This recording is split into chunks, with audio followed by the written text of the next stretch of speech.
Last night, detectives arrested Bryan Christopher Kohberger. An all-new Court TV special. 4 University of Idaho students were found brutally murdered. Profiling an accused killer. In Moscow, Idaho, it's just unheard of. If I'm the parent of one of these 4 kids, I do know that there's enough evidence.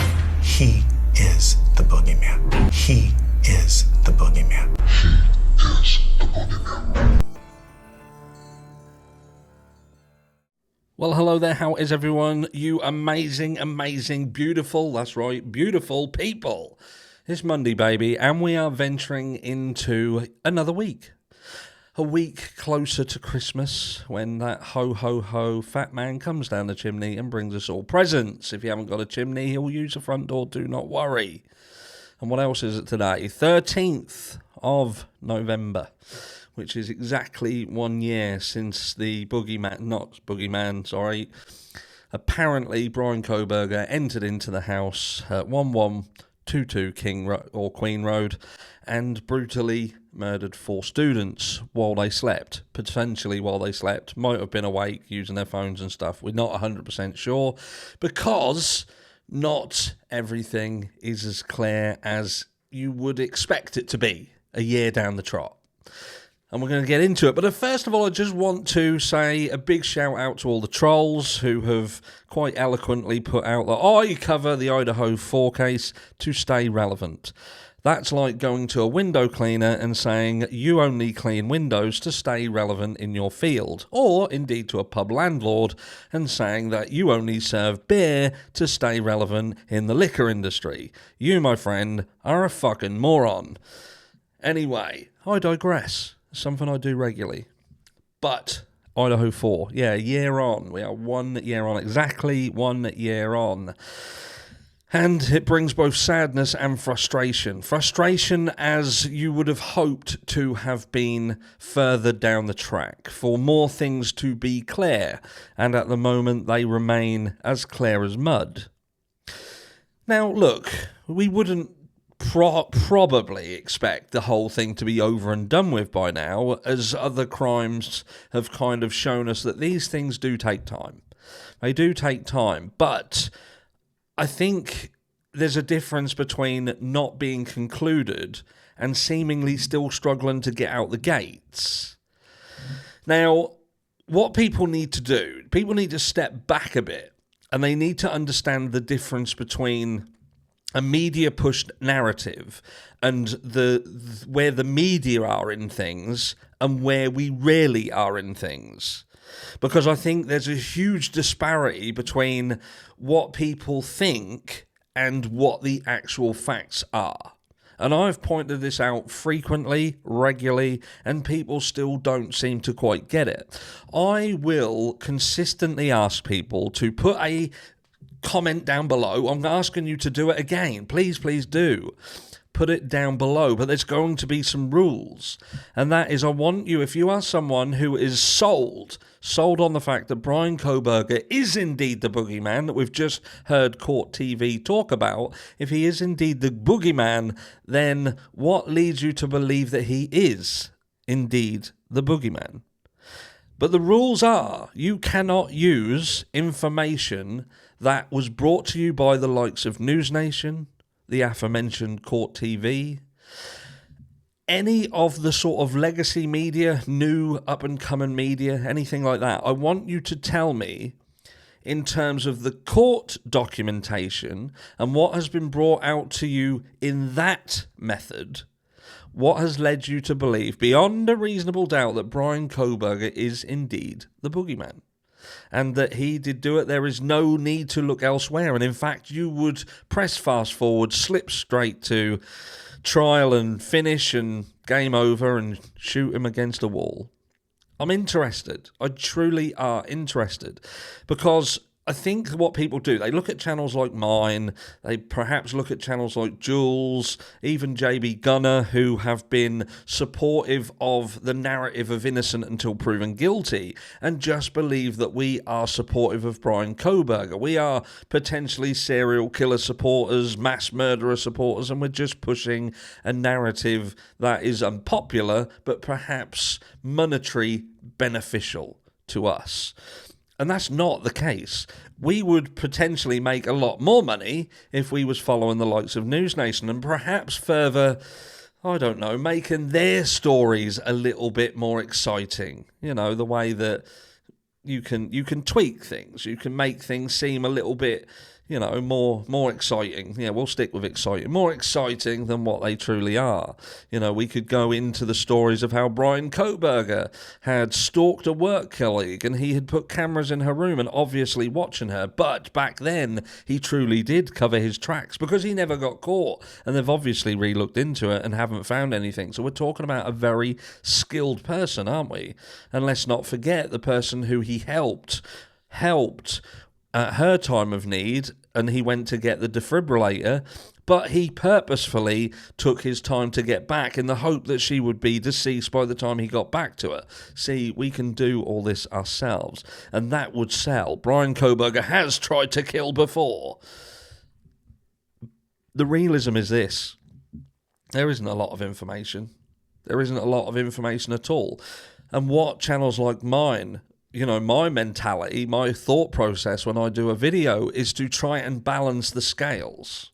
When somebody comes out and indeed calls Bryan Kohberger the Boogeyman and addresses these surviving roommates as victims, but pushes them like they're young children and pushes this young children versus the Boogeyman narrative because it paints a specific picture and it puts people in a specific mindset where they picture what we've been shown in horror films of this dangerous person lurking under the bed of a young child, when the reality is we've got young adults, you know, 20-year-olds, and yes, and they're not young children. I feel absolutely sorry for the entire situation. It's brutal, it's tragic, it's heartbreaking, and what is going on is heartbreaking.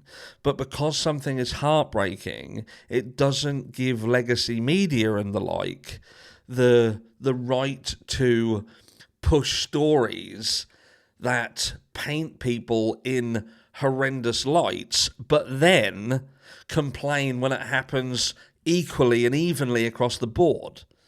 So what I'm saying is, if you can say that Bryan Kohberger is the Boogeyman and that he brutally, and I'm going to show you something in a second and prove my point, and push that he already is basically guilty as charged and this is just a formality, you cannot then attack people and call them trolls who ask why it took 8 hours to call law enforcement.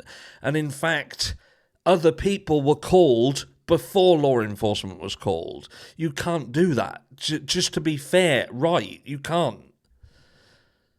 You have to be even and equal across the board. You have to be fair. Where is the fairness in what has happened in this case?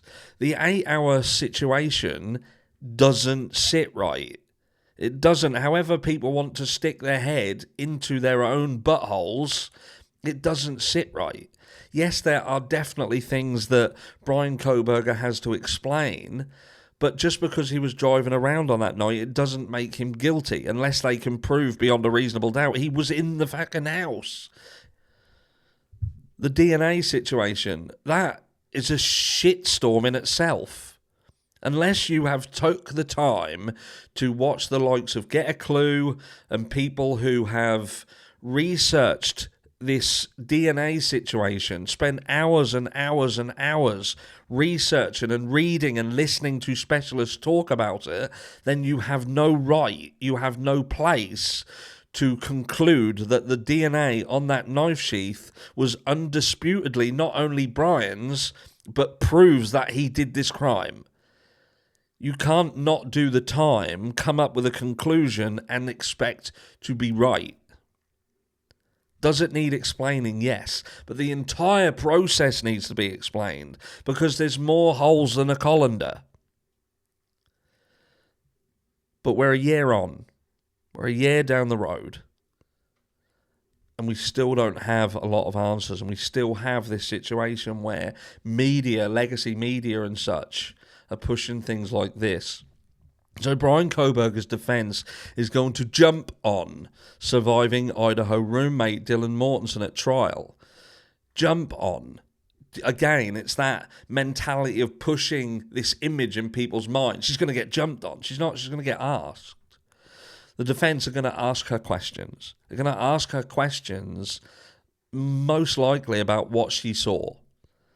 What she saw. And they're going to question how clear she is about what she saw. How compos mentis were you on the night, Dylan? Would you say that you was in sound mind? Had you been drinking? Would you say that alcohol could have clouded your judgment and, you didn't see what you think you saw, or you did? They're going to question her. You saw his bushy eyebrows, but then you was in frozen shock phase. So why were you in frozen shock phase? Were you in frozen shock phase purely because you saw this individual? What led you to place you into a frozen shock phase? Because you saw someone in a house that was renowned for having hundreds of people in it. Sometimes there would be people in this house without you here, Dylan. Without you here. How did you know this just wasn't someone who was visiting one of the other roommates? Unless you knew what was going on. It's a difficult one. We scroll down. Dylan Mortensen survived the November 13th massacre. Again, massacre. I can agree with that. It was. It certainly was.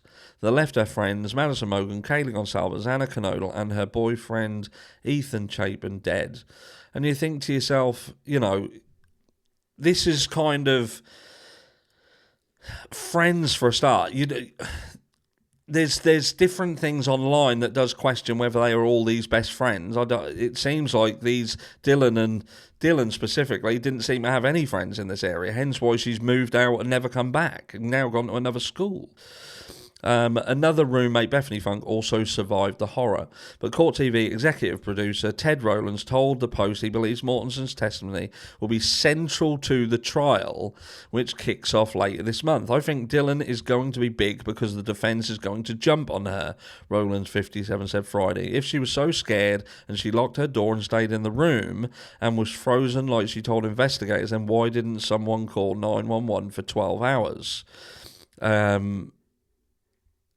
I come down here. Rowlands, who produced Court TV documentary on Kohberger, Aaron Sunday said, at the end of the day, her story will be riveting, and he believes she'll sway the jury to her side. How do you know that? Hopefully, if everything is right and proper, then hopefully she will, because she'll be able to give an accurate display of why that delay occurred. And perhaps she did indeed see more. What she went through was off the charts traumatic. She's a kid that has been put in a horrible position. I think her story is going to help the prosecution a lot. There was a bit, where does it say? The two girls were allegedly texting each other while the murders were happening, received an onslaught of hatred online, especially Mortensen, after it was revealed no one called 911 for several hours after quadruple murders. They have to have survivor's guilt, Rowland said. So they have to have survivor's guilt. Why can't it just be guilt? Because something else occurred? Because we still have this 8 hours where inactivity commenced. Like, where is it? I was reading something else, and it was basically saying how she came face to face with the killer. Yeah, look, she came face to face with the killer just moments after the bloody slaughter, telling authorities she saw a figure clad in black clothing and a mask. And if you go into that situation, that's not entirely what happened. To say she came face to face with a killer is speculatory. We don't know that person was indeed the killer. We don't know. She came face to face with somebody, and we're not even 100% sure if she did come face to face with somebody. Because earlier on in the investigation, when they were doing the releases to the public, James Fry himself said that they were not witnesses, and he had not stated that they were witnesses. It weren't until later on down the track that you've got one of these girls who turns around and says that they saw somebody dressed in black. It'll be interesting to find out if the text messages between these two has Dylan Mortensen relaying information to Bethany Funk saying, I just saw someone with bushy eyebrows and a black mask. and whether they're actually communicating, and whether these girls, either of these girls, these text messages, are further texting or trying to text or call anybody else in the house. Because if they're just texting between one another, I'll find that fucking bizarre. But anyway, point of this video is just to, we're a year on, and it's to bring people into focus that we should be more on in this case than we are.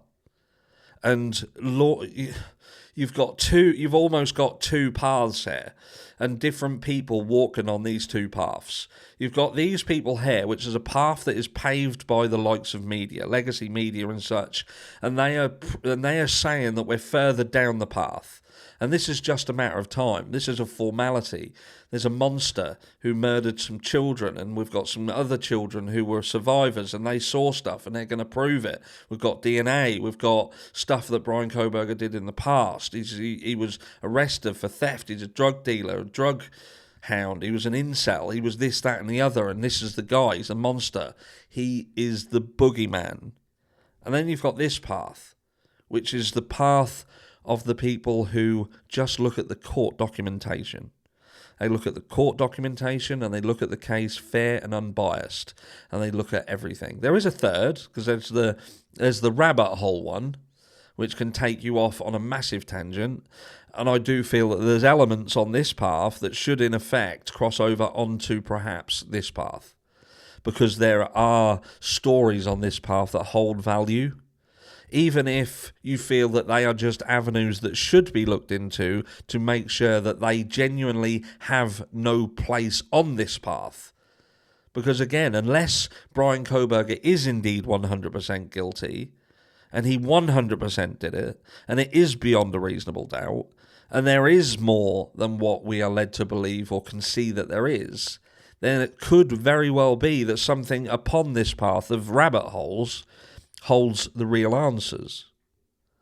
But this path over here, the one that has been paved by media, should be trod very, very carefully. I'll catch you all in the next one.